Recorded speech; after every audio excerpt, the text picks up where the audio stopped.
আসসালামু আলাইকুম প্রাণপ্রিয় আন্না বাচ্চারা, সবাইকে ওয়েলকাম জানাচ্ছি মহাকর্ষ অভিকর্ষ পর্ব 8-এ। তো গত পর্বে আমরা মহাকর্ষীয় বিভব শক্তি নিয়ে অসাধারণ কিছু প্রবলেম এবং কনসেপ্ট সম্পর্কে জেনেছি।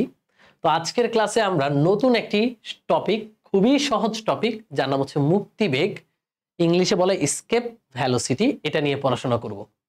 তো পর্ব 8-এর ক্লাস শুরু করার আগে একটু বলি, ইয়াসিন ভাইয়ার যেই একাডেমিক প্রোগ্রামগুলো আছে, পেইড প্রোগ্রাম, তোমরা চাইলে বন্দি পাঠশালা ওয়েবসাইট থেকে এনরোল করতে পারো।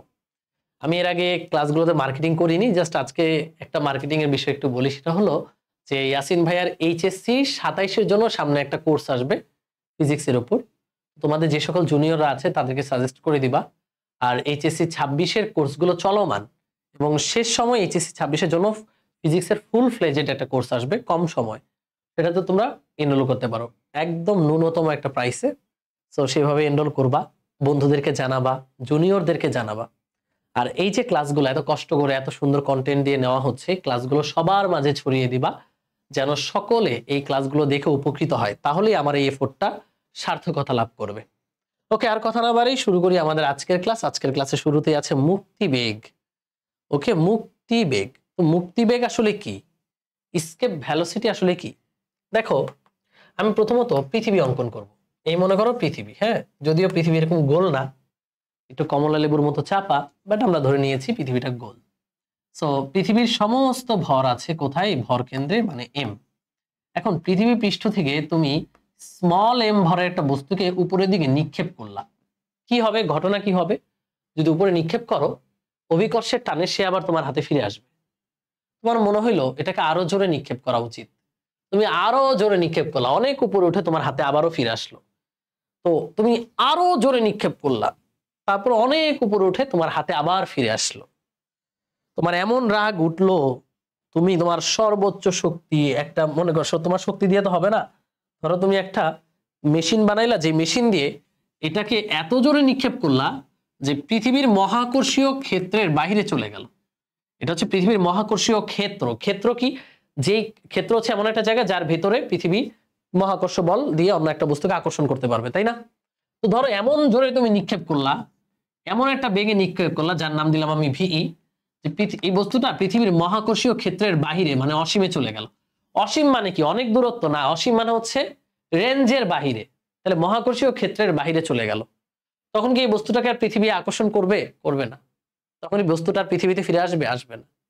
তাহলে যেই ন্যূনতম বেগে নিক্ষেপ করলে বস্তুটা অসীমে চলে যাবে।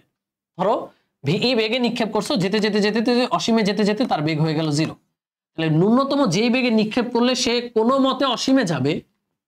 আবারও বুঝো, ন্যূনতম যেই বেগে নিক্ষেপ করলে সে অসীমে যাবে, অসীমে যেতে পারবে, অসীমে পৌঁছে যাবে, ওই ন্যূনতম বেগটাকে আমরা বলি মুক্তি বেগ বা স্কেপ ভ্যালোসিটি। তাহলে লিখে ফেলো, যে ন্যূনতম বেগে কোনো বস্তুকে নিক্ষেপ করলে বস্তুটি অসীমে চলে যায়, সেই বেগটাকে বলা হয় মুক্তি বেগ। সংজ্ঞাটা আশা করি বুঝতে পেরেছ। এই মুক্তিবেগের রাশিমালা আমরা বের করব। তো মুক্তিবেগের রাশিমালাটা বের করি, তাহলে একটু লিখে ফেলো মুক্তিবেগের রাশিমালা। মুক্তিবেগের রাশিমালা কেমনে বের করব? দেখো, একটু লিখো। পৃথিবী পৃষ্ঠে কোন বস্তুর মুক্তিবেগ কত হবে সেটা আমরা একটু বের করতে চাই। পৃথিবী পৃষ্ঠে মুক্তিবেগ কোথায় বের করব? পৃথিবী পৃষ্ঠে মুক্তিবেগ, বা যে কোনো পৃথিবীর মতো যে কোনো গ্রহের পৃষ্ঠে মুক্তিবেগ কত হবে এটা আমরা বের করতে চাই। মুক্তিবেগের মান বের করতে চাই, মানে কত বেগে নিক্ষেপ করলে সে অসীমে চলে যাবে সেইটা আমরা বের করতে চাই। তো দেখো, পৃথিবী পৃষ্ঠে মুক্তিবেগ কেমনে বের করবো? এই যে শক্তির সংরক্ষণশীলতা দিয়ে বের করব। যে বস্তুটা এখানে ছিল, বস্তুর ভর এম, এটাকে আমরা এমন একটা বেগে নিক্ষেপ করব যার মান হচ্ছে ভিই, যেন সে কোথায় চলে যায়? অসীমে চলে যায়। তাহলে এই ভিই এর মানটা কত? এই ভিই এর মানটাই হচ্ছে মুক্তিবেগ। ওকে, তো আমরা এটা শক্তির সংরক্ষণশীলতা দিয়ে করব। বস্তুটা যখন পৃথিবী পৃষ্ঠে ছিল তখন মোট শক্তি যা, বস্তুটা যখন অসীমে গেছে তখন মোট শক্তি তা। তাহলে শক্তির সংরক্ষণশীলতা থেকে লিখতে পারি যে আদি শক্তি সমান শেষ শক্তি, ই ইনিশিয়াল সমান ই ফাইনাল। এখন বস্তুটা যখন পৃথিবী পৃষ্ঠে ছিল তখন পৃথিবী আর বস্তুর মাঝে মহাকর্ষীয় বিভব শক্তি ছিল, সেটা কত? -g পৃথিবীর ভর, বস্তুর ভর ডিভাইডেড বাই পৃথিবী এবং বস্তুর মধ্যবর্তী দূরত্ব পৃষ্ঠে থাকা অবস্থায় এই দূরত্বটা অবশ্যই আর। এটা হলো মহাকর্ষীয় বিভব শক্তি। বস্তুটাতে তুমি যেহেতু ভিই পরিমাণ বেগ দিয়েছো, তার মানে পৃথিবী পৃষ্ঠে বস্তুর গতিশক্তিও আছে। সেই গতিশক্তিটা কত? গতিশক্তি হচ্ছে হাফ এম ভিই স্কয়ার। এটা হচ্ছে বস্তুর গতিশক্তি। পৃথিবী পৃষ্ঠে বস্তুর কি আর কোনো শক্তি আছে? নাই। একটা হলো মহাকর্ষীয় বিভব শক্তি, আর একটা হলো বস্তুর গতিশক্তি। পৃথিবী পৃষ্ঠে বস্তুর কিন্তু আর কোনো শক্তি নাই। বস্তুরা করে অসীমে চলে গেল। অসীমে মহাকর্ষীয় বিভব শক্তি কত বলো? পৃথিবী এবং এই যে অসীমে থাকা বস্তুর মহাকর্ষীয় বিভব শক্তি হবে -gmm বাই অসীম, তাই না? দূরত্ব তো অসীম, আর অসীমে কোনো মতে বস্তুটা পৌঁছিয়েছে, তাই না? ভিই এমন একটা ন্যূনতম বেগ, যেই বেগে মারলে কোনো মতে পৌঁছাবে, তার মানে অসীমে বেগ শূন্য হয়ে যাবে। অসীমে বেগ শূন্য হলে গতিশক্তিও শূন্য, আর কোনো শক্তি আছে? নাই। তার মানে মোট কথা অসীমে এটাও শূন্য, এটাও শূন্য, দুইটাই শূন্য। এই মাইনাসটাকে ওই পাশে নিয়ে গেলে আমরা পাবো হাফ এম ভিই স্কয়ার সমান gmm, মাইনাসটাকে ওই পাশে নিলে প্লাস হয়ে যাবে বাই আর। এটাও শূন্য, এটাও শূন্য, এম গুলো কেটে দেই। তাহলে আমরা যে কোনো গ্রহ বা পৃথিবীর পৃষ্ঠে মুক্তিবেগের রাশিমালা পাবো √2gm/r। খুবই সহজ একটা সূত্র, 2gm/r। এম হলো ওই গ্রহের ভর, এটা পৃথিবী হলো পৃথিবীর ভর, আর হলো ওই গ্রহের ব্যাসার্ধ। তাহলে মুক্তিবেগের সূত্র হচ্ছে √2gm/r। সবাই বলো √2gm/r। তোমাদেরকে আমি আগে বলেছিলাম যে জিএম, এই যে জেনারেল ম্যানেজার, জিএম সমান লেখা যাবে GR স্কয়ার। তাহলে এখানে আমরা লিখতে পারি ভিই সমান √2gm এর জায়গায় GR স্কয়ার, নিচে একটা আর, আর আর কেটে দিলে ভিই এর আমরা আরো একটা রাশিমালা পাবো √2gr। ওকে, জি হচ্ছে গ্রহের পৃষ্ঠে অভিকর্ষ ত্বরণ, গ্রহের পৃষ্ঠে অভিকর্ষ ত্বরণ, আর হচ্ছে ব্যাসার্ধ। এখানে প্রত্যেকটা পরিচয় জানো। তাহলে মুক্তিবেগের আমরা কয়টা রাশি পেলাম? দুইটা। একটা হলো √2gm/r, এটা হচ্ছে √2gr। কারণ আমরা কোথায় মুক্তিবেগ বের করতে চাই? পৃথিবী পৃষ্ঠে। যদি তুমি মঙ্গল গ্রহের পৃষ্ঠে বের করতে চাও, তাহলে মঙ্গলের ভর মঙ্গলের ব্যাসার্ধ বসাবা। যেহেতু পৃথিবীর পৃষ্ঠে বের করবা, তাহলে পৃথিবীর ভর পৃথিবীর ব্যাসার্ধ বসাবা। এবং একটু ক্যালকুলেটরটা নাও। পৃথিবীর ভর হচ্ছে 6 × 10⁻24 কেজি, ব্যাসার্ধ হচ্ছে 6400 × 10³ মিটার। বসালে মুক্তিবেগের মান পাবা, এই যে এখানে মুক্তিবেগের মান পাবা, ক্যালকুলেট করলে দেখবা 11200 প্রায় মিটার পার সেকেন্ড, বা এটাকে যদি নেই কিলোমিটার পার সেকেন্ডে নিলে 11.2 কিলোমিটার পার সেকেন্ড আসবে। এটা পৃথিবী পৃষ্ঠে মুক্তিবেগের মান। কোথায়? পৃথিবী পৃষ্ঠে, কথাটা বুঝো, কোথায়? পৃথিবী পৃষ্ঠে মুক্তিবেগের মান 11.2 কিলোমিটার পার সেকেন্ড। অর্থাৎ পৃথিবী পৃষ্ঠ থেকে তুমি যদি কোনো বস্তুকে সেকেন্ডে 11.2 কিলোমিটার বেগে নিক্ষেপ করতে পারো, তাহলে বস্তুটা পৃথিবীর মায়া কাটিয়ে অসীমে চলে যাবে, অর্থাৎ পৃথিবীর মহাকর্ষীয় ক্ষেত্রের বাহিরে চলে যাবে বা মহাশূন্যে চলে যাবে। তাহলে কত বেগে নিক্ষেপ করতে হবে যদি কোনো বস্তুকে পৃথিবী পৃষ্ঠ থেকে অসীমে পাঠাতে চাই? ন্যূনতম, এটা মিনিমাম 11.2 কিলোমিটার পার সেকেন্ড, মানে এক সেকেন্ডে 11.2 কিলোমিটার। ব্যাপারটা কিন্তু অনেক বেশি। যেমন ধরো 1 সেকেন্ড গোনার সাথে সাথে কোনো বস্তু নিক্ষেপ করবে এভাবে যে 1 সেকেন্ড গোনার সাথে সাথে বস্তুটা এখান থেকে, মানে আমি এখন এই মুহূর্তে আছি পান্থপথ, পান্থপথ থেকে সাভার, মোটামুটি মিরপুর, পান্থপথ থেকে না মিরপুর 14, পান্থপথ থেকে মিরপুর 14 যেন চলে যায় 1 সেকেন্ডে। এরকম বেগে নিক্ষেপ করলে বস্তুটা অসীমে চলে যাবে পৃথিবী পৃষ্ঠ থেকে, বুঝছো? অনেক বেগ কিন্তু। এখন এখানে একটা খুব গুরুত্বপূর্ণ ব্যাপার যেগুলো এমসিকিউতে আসে, যে দেখো এখানে বস্তুর কোনো ভর আছে যেই বস্তুকে নিক্ষেপ করতেছো? এম হচ্ছে পৃথিবীর ভর, পৃথিবীর ব্যাসার্ধ, বা যেই গ্রহ থেকে নিক্ষেপ করছো গ্রহের ভর, গ্রহের ব্যাসার্ধ। এটা গ্রহের অভিকর্ষ ত্বরণ, আর হচ্ছে গ্রহের ব্যাসার্ধ। এখানে দেখো বস্তুর ভরের উপর নির্ভর করছে না, অর্থাৎ বস্তু যেটাই হোক, মানে বস্তু কলম, একটা কলমও যদি মুক্তিবেগে মানে অসীমে নিতে চাও, তাহলে এই বেগে নিক্ষেপ করতে হবে। ঠিক একইভাবে তুমি যদি একটা ট্রাক, ভারী ট্রাককেও যদি অসীমে পাঠাতে চাও, তাহলেও এই বেগেই নিক্ষেপ করতে হবে। অর্থাৎ মুক্তিবেগ বস্তুর ভরের উপর নির্ভর করে না।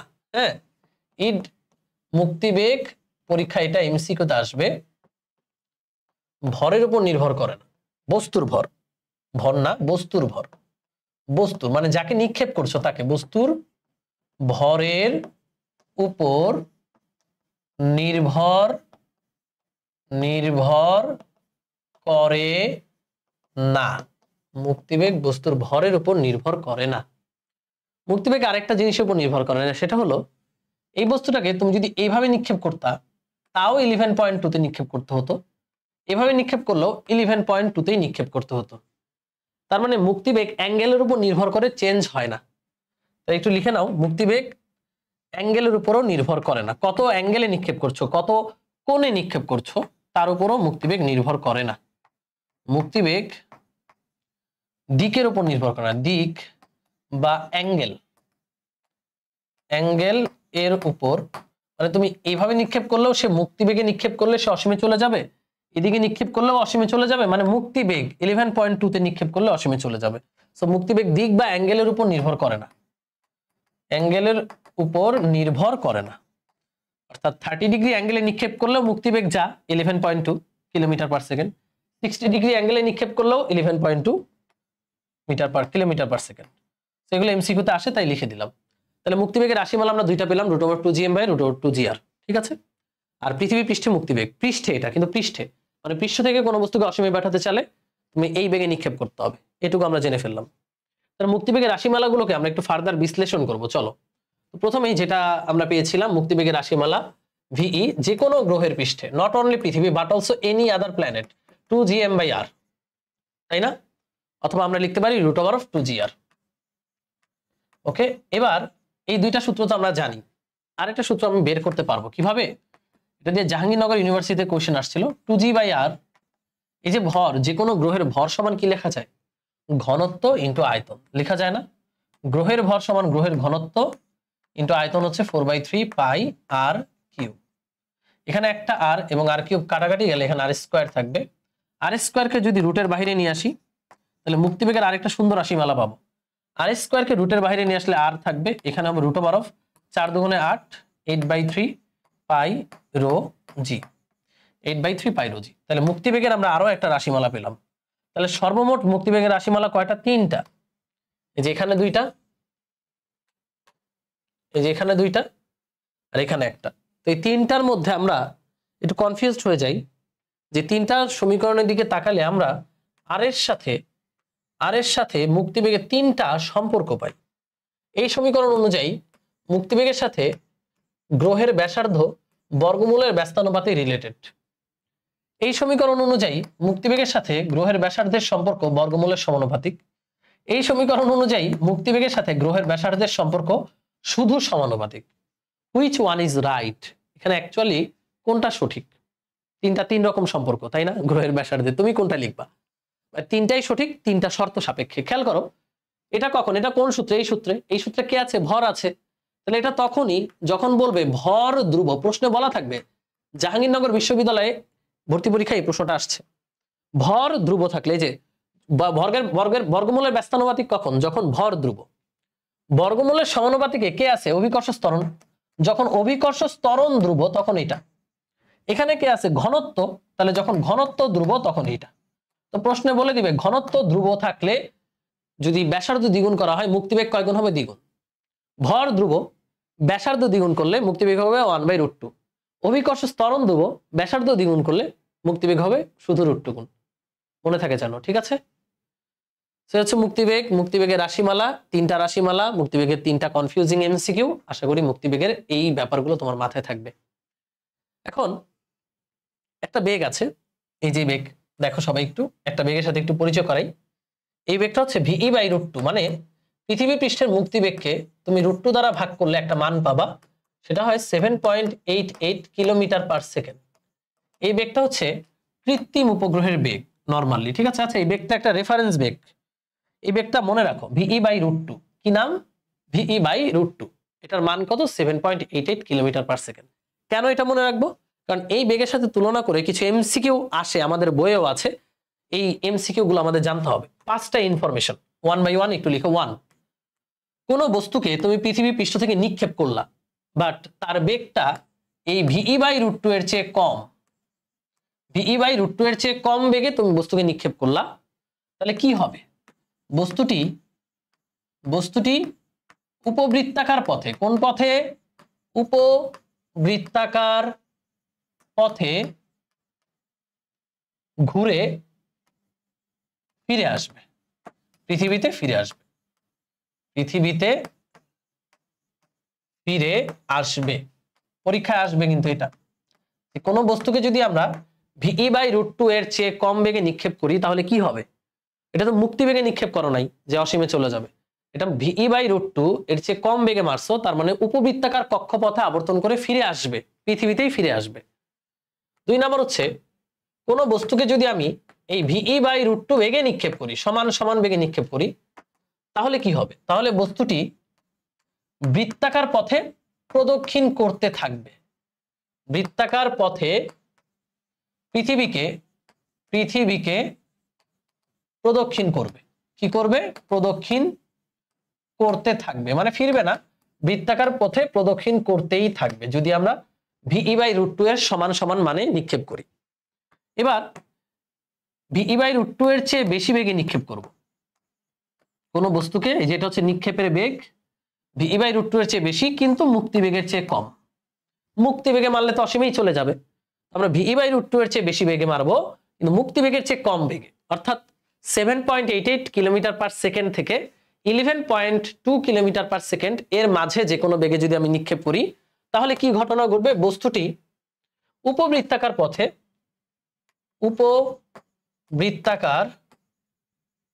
পথে পৃথিবীকে প্রদক্ষিণ করতে থাকবে। তাহলে কি বুঝলা? VE/√2 এর চেয়ে কমে মারলে উপবৃত্তাকার পথে প্রদক্ষিণ করে ফিরে আসবে, সমান বেগে মারলে বৃত্তাকার পথে প্রদক্ষিণ করতে থাকবে। আর যদি VE/√2 এর চেয়ে বেশি মুক্তি বেগের চেয়ে কম বেগে মারো তাহলে উপবৃত্তাকার পথে প্রদক্ষিণ করতে থাকবে। 4 নাম্বার, এবার যদি আমি কোনো বস্তুকে মুক্তি বেগে নিক্ষেপ করি তাহলে তো বস্তুটা অসীমে চলে যাবে, কিন্তু কোন পথে? একটু লিখে নাও, অধিবৃত্তাকার পথে বস্তুটি অসীমে চলে যাবে যদি মুক্তি বেগে মারি। রেফারেন্স হচ্ছে ইসাক স্যারের বই, আরেক বইয়ে কিন্তু এটা পরাবৃত্তাকার লেখা। আমি ইসাক স্যারের বইকে মানে নতুন এডিশনটা দেখে এটা পড়াচ্ছি, এই কারণে আমরা এই রেফারেন্সটা দেবো। গুগলও সার্চ করছিলাম, গুগল এটাই বলছে, হ্যাঁ, অধিবৃত্তাকার পথে অসীমে চলে যাবে। আর যদি কোনো বস্তুকে মুক্তি বেগের চেয়েও বেশি বেগে মারো, ভাই মুক্তি বেগে মারলেই তো অসীমে চলে যায়, মুক্তি বেগের চেয়ে বেশি বেগে মারলে এই বস্তুটা অসীমে চলে যাবে, কিন্তু বৃত্তাকার পথটা হবে পরাবৃত্তাকার পথে অসীমে চলে যাবে। ঠিক আছে, এই 5টা ইনফরমেশন মনে রাখবা, পরীক্ষা আসে এই 2টা বেশি আসে। মুক্তি বেগে নিক্ষেপ করলে কোন পথে কোথায় যাবে? অধিবৃত্তাকার পথে অসীমে। মুক্তি বেগের চেয়ে বেশি বেগে নিক্ষেপ করলে পরাবৃত্তাকার পথে অসীমে চলে যাবে। ওকে, মনে থাকবে সবার? এই 5টা ইনফরমেশন অবশ্যই মুখস্থ রাখবা, একবার লিখবা তাহলে দেখবা মুখস্থ হয়ে গেছে। তো মুক্তিবেগ নিয়ে আমরা রাশিমালা বললাম, এখানে রাশিমালা আছে, এখানে সবকিছু আছে। এবার আমরা মুক্তিবেগের একটা কিছু অঙ্ক করবো। অঙ্ক করার আগে একটু জিনিস জানবো, যেটা হচ্ছে চাঁদে বায়ুমণ্ডল নেই কেন? চাঁদে বায়ুমণ্ডল নাই কেন? প্রশ্ন আসছে কখনো? এটা মুক্তিবেগের আলোকে আমরা এখন ব্যাখ্যা করব। খেয়াল করো, এই হচ্ছে আমাদের চাঁদ, চাঁদটাকে একটু কালারফুল করে দিই, ওগো চাঁদ, এটা হচ্ছে চাঁদ। এই চাঁদের বায়ুমণ্ডল নাই কেন? ভাইয়া তোমরা কি জানো চাঁদের পৃষ্ঠে মুক্তিবেগের মান খুবই কম? পৃথিবী পৃষ্ঠে কত? 11.2, মানে কোনো বস্তুকে 11.2 কিলোমিটার পার সেকেন্ড বেগে মারলে পৃথিবী পৃষ্ঠ থেকে অসীমে যাবে। বাট চাঁদের পৃষ্ঠে মুক্তিবেগের মান অনেক কম, সেটা হচ্ছে, একটু লিখো, VE at মুন সারফেস, এটা মুখস্থ রাখবা। চাঁদের পৃষ্ঠে মুক্তিবেগের মান হচ্ছে 2.4 কিলোমিটার পার সেকেন্ড, খুবই কম তাই না? 2.4 কিলোমিটার পার সেকেন্ড, একটা বুলেট গতি এর চেয়ে বেশি। তাহলে মানে ভাই চাঁদে মুক্তিবেগের মান খুব কম। তো চাঁদে মুক্তিবেগের মান এত কম, এখন সৃষ্টি বায়ুমণ্ডল মানে কি? বায়ুমণ্ডল মানে গ্যাস থাকবে, অনেক গ্যাস থাকবে, নাইট্রোজেন, হাইড্রোজেন, অক্সিজেন, এগুলো থাকার কথা ছিল, বাট নাই। কেন নাই? কারণ সৃষ্টির শুরুতে, ব্যাখ্যাটা এভাবে করতে হবে, সৃষ্টির শুরুতে চাঁদ অনেক উত্তপ্ত ছিল তাই না? অনেক গরম ছিল, অনেক হট ছিল, সূর্যের মতো দাও দাও দাও দাও করে জ্বলে, এগুলো তো একই ঘনীভূত হয়ে তারপর সেটা চাঁদ হয়েছে তাই না? অনেক উত্তপ্ত ছিল। তো তোমরা জানো এখানে তাপমাত্রা যখন অনেক বেশি ছিল, তাপমাত্রা বেশি থাকলে এখানে চাঁদের আশেপাশে যে গ্যাস আছিল, এই যে বায়ুমণ্ডলে যে গ্যাস ছিল, এই গ্যাসের অণুগুলোর একটা বেগ আছে, গ্যাসের অণুর বেগকে বলা হয় মূল গড় বর্গবেগ, CRMS। আদর্শ গ্যাসে ছিল তাই না? CRMS। তো তাপমাত্রা এত বেশি ছিল সৃষ্টির শুরুতে, আমাদের চাঁদের তাপমাত্রা এত বেশি ছিল যে এই গ্যাসের অণুগুলো, বায়ুমণ্ডল গঠন করে যে গ্যাসগুলো, তাদের অণুগুলোর বেগ ওই তাপমাত্রায় তাপমাত্রা বাড়ালে কি অণুর বেগ বাড়ে, ওই তাপমাত্রায় অণুগুলোর বেগ 2.4 কিলোমিটার পার সেকেন্ডের চেয়ে বেশি হয়। তাহলে এইভাবে বলবো, সৃষ্টির শুরুতে চাঁদের তাপমাত্রা অনেক বেশি ছিল, ওই তাপমাত্রায় বায়ুমণ্ডল গঠনকারী যেই অণুগুলো আছে হাইড্রোজেন, নাইট্রোজেন, অক্সিজেন, সেই অণুগুলোর বেগ বা মূল গড় বর্গবেগ 2.4 কিলোমিটার পার সেকেন্ডের চেয়ে বেশি হয়। আর চাঁদের মুক্তিবেগ কত? 2.4। তো এটার চেয়ে যদি বেশি হয় তাহলে চাঁদের পৃষ্ঠে কি এই কণাগুলো থাকবে ভাইয়া? হোক সেটা গ্যাস, এই গ্যাসের কণাগুলো থাকবে? আমরা জানি মুক্তিবেগ হলে, মুক্তিবেগ প্রাপ্ত হলে বস্তু অসীমে চলে যায়। তো চাঁদের পৃষ্ঠের কণাগুলো যদি এই মুক্তিবেগের চেয়ে বেশি বেগে থাকে তাহলে এরা কি চাঁদের পৃষ্ঠে থাকবে ভাই? অবশ্যই না, তারা সবাই অসীমে চলে যাবে। এই কারণে চাঁদে বায়ুমণ্ডল নাই, বুঝছো? চাঁদে বায়ুমণ্ডল নাই কেন? এই কারণে চাঁদে বায়ুমণ্ডল নাই। পৃথিবীতে তাহলে বায়ুমণ্ডল আছে কেন? অক্সিজেন, নাইট্রোজেন আছে কেন? কারণ পৃথিবীর তাপমাত্রা এমন একটা পর্যায়ে আছে যে এই তাপমাত্রায় গ্যাসের অণুগুলোর বেগ হয় অনেক বেশি হতে পারে, বাট 11.2 কিলোমিটার পার সেকেন্ড হয় নাই। এই কারণে পৃথিবীতে এখনো বায়ুমণ্ডল আছে, নাই হয়ে যায় না। তাহলে আমি যদি এখান থেকে একটা চমৎকার প্রশ্ন করি তোমাকে, যে প্রশ্নটা আছে নাকি এখানে? এখানে নাই। প্রশ্নটা হচ্ছে যে কত তাপমাত্রায় পৃথিবী অক্সিজেন শূন্য হয়ে যাবে? যদি এই প্রশ্নটা তোমাদেরকে আমি করি, ব্যাখ্যা করতে পারবা? বের করতে পারবা? মনে করো ভাই এটা কোনো প্রশ্ন, এটা তো কোনো ডেটা ম্যাটা কিচ্ছু নাই। আচ্ছা, এটার ব্যাখ্যাটা আবার বুঝো। চাঁদ অনেক উত্তপ্ত থাকার কারণে চাঁদের আশেপাশে যেই অণুগুলো ছিল তাদের বেগ চাঁদের মুক্তিবেগের চেয়ে বেশি হয়, তারা চাঁদের পৃষ্ঠ ছেড়ে চাঁদকে ত্যাগ করে, চাঁদের মায়া ত্যাগ করে অসীমে চলে গেছে। ফলে চাঁদ কি ভাই? বায়ুমণ্ডল নাই, চাঁদে বায়ুমণ্ডল নাই।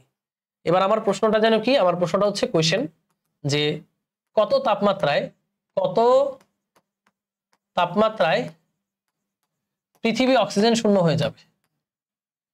পৃথিবী অক্সিজেন শূন্য হবে। কত তাপমাত্রায় পৃথিবী অক্সিজেন শূন্য হবে? প্রশ্নটা এমন হতে পারে, কত তাপমাত্রায় পৃথিবী নাইট্রোজেন শূন্য হবে? কত তাপমাত্রায় ভাই? পৃথিবীর মুক্তিবেগ কত? পৃথিবী পৃষ্ঠে 11.2 কিলোমিটার পার সেকেন্ড। বারবার 11.2 বলেই থেমে যাই। 11.2 কিলোমিটার পার সেকেন্ড। তো ধরো পৃথিবীর তাপমাত্রা এখন নর্মালি আছে ধরো 25 ডিগ্রি সেলসিয়াস আছে। এই তাপমাত্রায় যে অক্সিজেন অণুগুলো আমাদের আশেপাশে আছে, যে এই রুমেও তো অক্সিজেন আছে, তাই না? এই অক্সিজেন অণুর বেগ এই যে এরকম হালকা নর্মালি আছে। এখন পৃথিবীর তাপমাত্রা বাড়তে থাকলো, তাপমাত্রা বাড়লে গ্যাসের অণুর বেগ বাড়ে, জানো তো নাকি? এটার অক্সিজেন অণুর বেগও এইভাবে বাড়ছে। তাপমাত্রা বাড়তে বাড়তে বাড়তে বাড়তে বাড়তে বাড়তে বাড়তে বাড়তে এমন একটা পর্যায়ে গেল যে এই অক্সিজেন অণুর বেগ 11.2 কিলোমিটার পার সেকেন্ড হয়ে গেল। তাহলে কি অক্সিজেন অণু আর পৃথিবীতে থাকবে? অভিকর্ষ বল কি অক্সিজেনকে আর ধরে রাখতে পারবে? পারবে না। তখন অক্সিজেন মহাশূন্যে চলে যাবে, অসীমে চলে যাবে।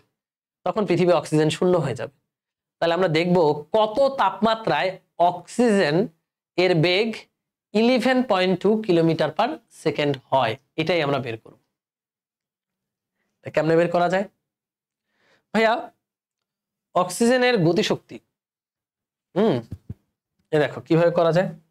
এই যেভাবে করা যায় যে অক্সিজেন অণুর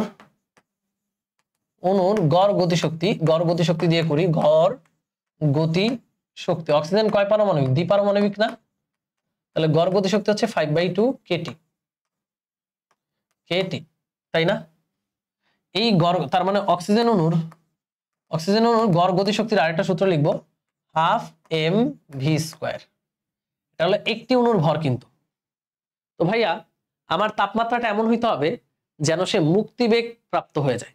আমরা লিখতে পারবো যে গড় গতিশক্তি 5/2 কেটি অণুর, মানে একটি অণুর গড় গতিশক্তি হইতে হবে 12 m, একটি অণুর ভর, আর বেগ হবে 11,200 এর স্কয়ার। এটা কি বুঝতে পারছো?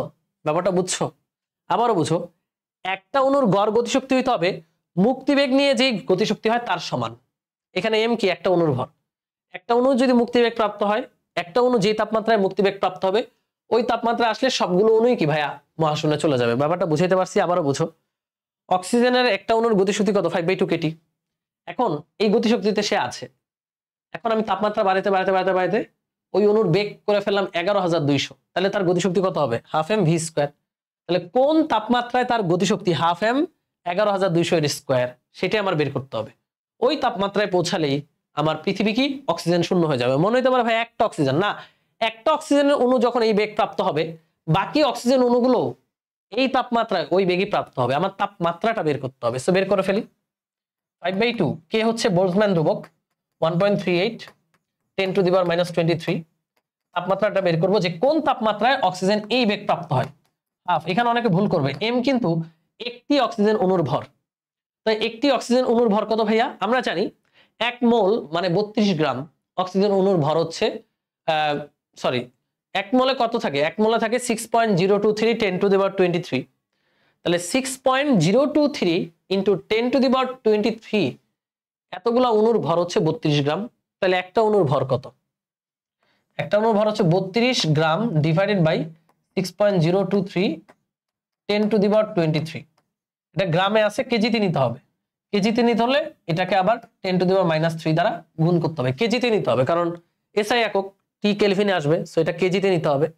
দেখো আবার বলো, এতগুলো অণুর ভর হচ্ছে 32 গ্রাম, তাহলে একটি অণুর ভর 32 বাই এত গ্রাম, গ্রামকে কেজিতে নিয়ে নিলাম। গ্রামকে যদি 10⁻³ দ্বারা গুণ দাও তাহলে কেজিতে চলে যাবে। এখানে হচ্ছে 11,200। পুরো সমীকরণে মিসিং হচ্ছে টেম্পারেচার টি। আমরা ক্যালকুলেটর ক্লিক করে এই টি এর মানটা বের করে দেখি তো কত হয়। সবাই একটু আমাকে অ্যান্সারটা জানাও কত হবে। ওকে, তোমরা কি ক্যালকুলেশন করেছো কত হয় টি এর মানটা? আমি ক্যালকুলেট করে দেখি। উপরে হচ্ছে 32 ইন্টু 10⁻³ এর সাথে 11,200 এর স্কোয়ার, এর সাথে আবার এগুলো গুণ হবে, 2 গুণ হবে, 2 গুণ হবে। আর নিচে হচ্ছে 2 ইন্টু 6.023 10⁻23 এটা গেল, এর সাথে গুণ হবে 5 ইন্টু এটা, তাহলে 5 ইন্টু বোল্টজম্যান ধ্রুবক 1.38 10⁻23 জুল পার কেলভিন। তাহলে আমাদের অ্যান্সার হচ্ছে 96,588। টেম্পারেচার হচ্ছে 96,588.19 কেলভিন। তাহলে আমরা যদি পৃথিবীর তাপমাত্রা কোনোদিন এত কেলভিনে নিয়ে যেতে পারি, তাহলে অক্সিজেনের অণুগুলো ওই যে 11,200 মিটার পার সেকেন্ড বেগ প্রাপ্ত হবে। তার মানে তারা পৃথিবীর মায়া ত্যাগ করে অসীমে চলে যাবে। তাহলে এই তাপমাত্রায় পৃথিবী অক্সিজেন শূন্য হবে। তাহলে আবারও বুঝো, অক্সিজেনের গতিশক্তি হচ্ছে 5/2 কেটি একটা অণুর। আর একটা অণু যদি মুক্তিবেগ লাভ করে তাহলে গতিশক্তি হচ্ছে হাফ এম 11,200 স্কোয়ার। আমার বের করতে হবে কত তাপমাত্রায় এই বেগ লাভ করে। তাহলে এই শক্তি সমান এই শক্তি দিয়ে আমরা টেম্পারেচার বের করে ফেলবো যে কত তাপমাত্রায় সে এই বেগ লাভ করে। আমরা দেখতে পেলাম এটা অনেক তাপমাত্রা, 96,588 কেলভিন তাপমাত্রায় পৌঁছাতে তুমি আমি একদম বায়ু হয়ে যাব। মানে আমাদের যে মাংস পিণ্ড এগুলো গলে বাষ্প হয়ে বায়ু হয়ে যাবে, জলীয় বাষ্প হয়ে যাবে। ওইটা আস্তে আস্তে কিয়ামতের অনেক পরে, তাই না? তো অনেক উত্তপ্ত হতে হবে, তখন অক্সিজেন শূন্য হয়ে যাবে। এই তো তোমাদের এইচডব্লিউ থাকবে কত তাপমাত্রায় পৃথিবীর নাইট্রোজেন শূন্য হবে। এখানে খালি নাইট্রোজেন অণুর ভর বসবে, তাইলেই শেষ। সেরকম প্রশ্ন কিন্তু ইঞ্জিনিয়ারিং অ্যাডমিশনে আসে, খুব সুন্দর একটা প্রশ্ন। তো মুক্তিবেগের রাশিমালাগুলো লিখে আমরা এখন একেবারে অঙ্কে চলে যাব। মুক্তিবেগের রাশিমালা যেন কি কি পেলাম? সবচেয়ে বেশি ইম্পর্টেন্ট হচ্ছে রাশিমালা এই দুইটা, √2gm/r সমান √2gr। এই দুইটা বেশি ইম্পর্টেন্ট, এটা কমই ইউজ হয়। VE সমান R 8/3 পাই রো জি। তিনটা রাশিমালা পেলাম। এটা কোথায়? পৃথিবী পৃষ্ঠে। পৃথিবী পৃষ্ঠে বলতে গেলে বলতে বোঝাচ্ছি যে কোনো গ্রহের পৃষ্ঠে মুক্তিবেগ। যদি এরকম বলা হয় যে ভাইয়া আমি কোনো বস্তুকে পৃষ্ঠ থেকে নিক্ষেপ করব না, আমি কোথা থেকে নিক্ষেপ করব জানো? হচ্ছে পৃথিবী। আমি এখানে 100 তলা একটা বিল্ডিং বানাবো, আমরা এই উচ্চতা থেকে একটা বস্তুকে অসীমে পাঠাবো। তাহলে কি আমার মুক্তিবেগের কি মানটা কি আগের মতোই থাকবে? না, একটু কমে যাবে। সেই মুক্তিবেগের মানটা কত হবে? এখানে দেখো, তুমি খুব সহজেই বের করতে পারবা যে এইখানে বস্তুর মোট শক্তি আর অসীমে মোট শক্তি কি সমান হবে। এখানে মোট শক্তি হচ্ছে -G/m/r+h, এই যে কেন্দ্র থেকে দূরত্ব r+h, প্লাস এখানে মুক্তিবেগ হচ্ছে mVe², অসীমে দুইটাই শূন্য, গতিশক্তি বিভবশক্তি দুইটাই শূন্য। এখান থেকে যদি VE' বের করো সেটা হবে √2gm/r+h। কঠিন কিছু না, হ্যাঁ। তাহলে h উচ্চতার মুক্তিবেগ হবে √2gm/r+h। মানে তুমি শক্তির সংরক্ষণশীলতা দিয়ে বের করবে। আবারও বুঝো, এইখানে মোট শক্তি -gm/r+h, এই যে r+h, প্লাস এখানে যে বেগে নিক্ষেপ করছো তার জন্য গতিশক্তি, অসীমে গিয়ে শূন্য হয়ে যাবে দুইটাই। তাহলে VE' পেয়ে গেলাম। এটা হলো h উচ্চতার মুক্তিবেগ। ওকে, সো আমরা এইভাবে h গভীরতার মুক্তিবেগও শক্তির সংরক্ষণশীলতা দিয়ে বের করতে পারবো। So let's start. প্রথমে অঙ্ক যেটা করব সেটা হচ্ছে পৃথিবী পৃষ্ঠ থেকে 2500 কিলোমিটার উচ্চতায় উল্কাপিণ্ডের মুক্তিবেগ কত? নিজে করবা। VE' 2gm/r+h। h এর মান 2500 কিলোমিটার, r এর মান 6400 কিলোমিটার, m হচ্ছে পৃথিবীর ভর, অঙ্ক শেষ।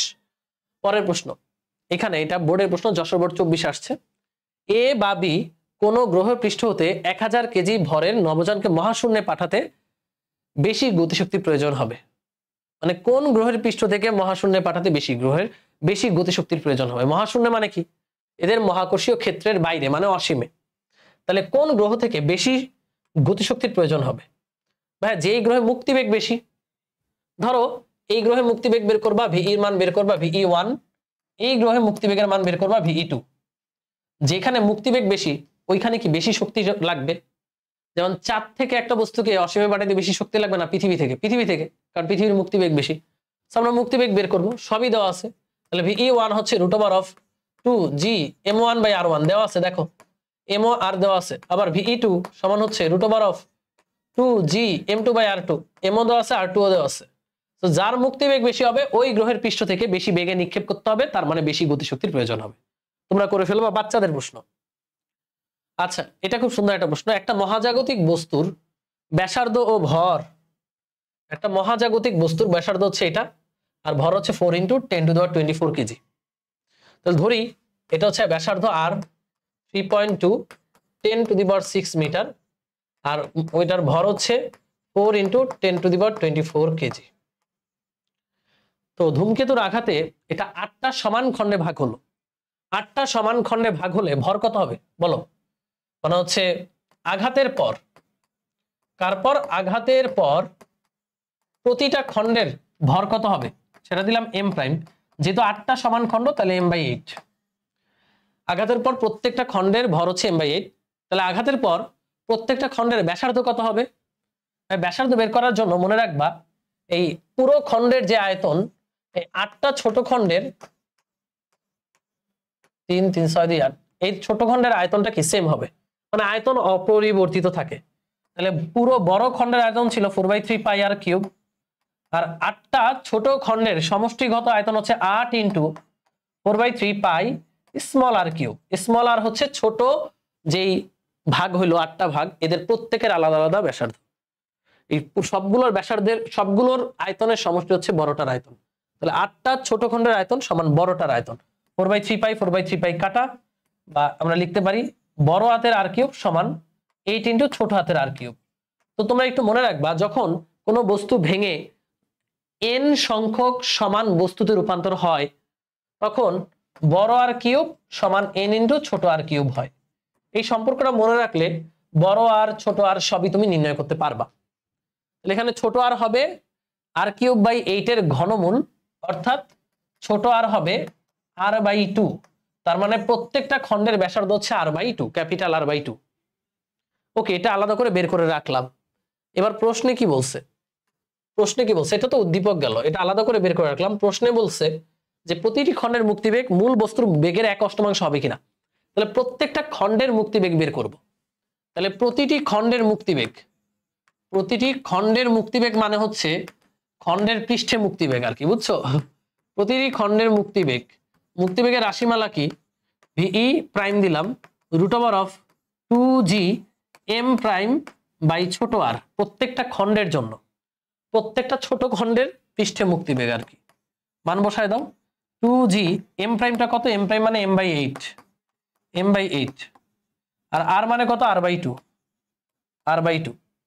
আমি একটু কাজ করব। আর কাজ কি করব? 8 নিচে আসবে, 2 উপর আসবে, তার মানে মোটামুটি এরকম হবে। দেখো জিনিসটা এরকম হবে, 4 × 2gm/r, এটা আসবে। এখন 2gm/r কি? দেখো এখান থেকে যদি লিখো √2gm/r, √2gm/r হচ্ছে এই বড় খণ্ডের পৃষ্ঠে মুক্তিবেগ। দেখো জিনিসটাকে √4 লেখা যায়। আচ্ছা, 8 উপরে, সরি 1/4 হবে। কিসের আমি কি লিখতেছি, মাথা আওলা হয়ে গেছে। √4 না, এটা হবে 1/4। 2 আর 8 কাটাকাটি গেলে এখানে 1/4 হবে। তাহলে √1/4 কে আমরা লিখতে পারবো 1/2 লেখা যাবে। √1/4 কে আমরা লিখতে পারবো 1/2। আর দেখো √2gm/r মানে হচ্ছে বড় খণ্ডের মুক্তিবেগ।